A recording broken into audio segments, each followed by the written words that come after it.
Three Full Moons by Rebecca Skye. The airport cab couldn't leave fast enough, tires spinning on the old farm road, kicking up a cloud of dust. Bennett coughed and shook what he could from his hair, regretting having used gel this early in the morning.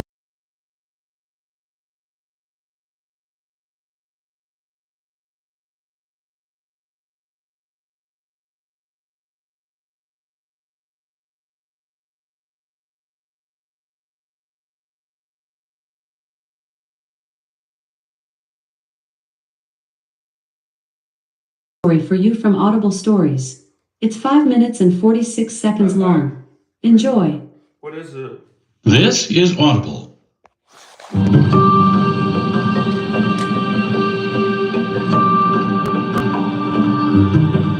What kind of story is this? The Sweet Spot by Lori Rader Day. The heck?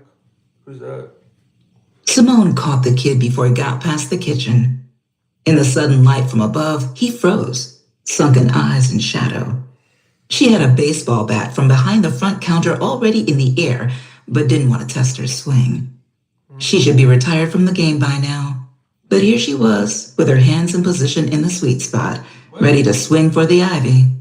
I didn't take nothing, he said. Anything. You didn't take anything. Only because Scary. you didn't find what they said would be here. We want scary. Tell me something scary. Sure thing. This one's spooktacular. The New Neighbor. Oh my gosh. Through the curtain, Annie watched two men carrying a deep iron pot off the moving truck and through a door. Oh my gosh. Then they brought out a large cage with a sheet draped over it. We're gonna kill An someone. elderly woman was following them. No. One of the movers nearly dropped his side as if something in the Oh, cage light just attacked came on and him. went off. What the heck? The woman shouted at the cage and pulled the sheet back down. Soon the movers finished and drove away. Annie walked down the staircase and knocked on the yellow door. The door opened a crack, and the old woman's face peered through. Oh my god. "Hi, I'm Annie, your upstairs neighbor." The woman did not smile. She only eyed Annie suspiciously and said, "Okay." "Well," Annie continued, "I hope you like it here." I don't like you, "Okay," neighbor. the woman said again and slammed the door. Oh my Annie god. went back up the stairs to her apartment. Through the floorboards, she could hear the woman talking to someone.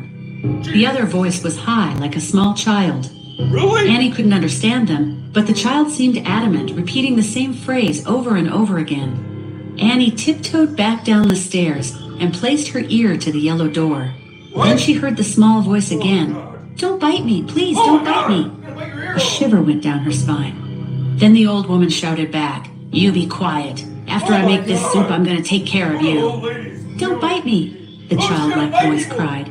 "I said be quiet."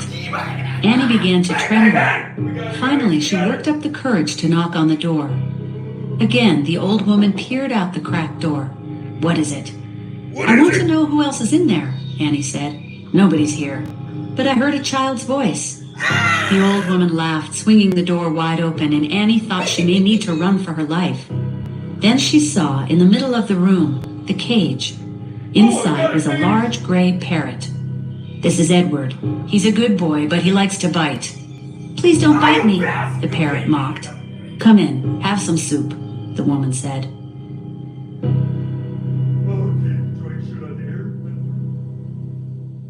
I bit me like. What happened? Is it over? What kind of story was that? It's over. That's the gayest story ever.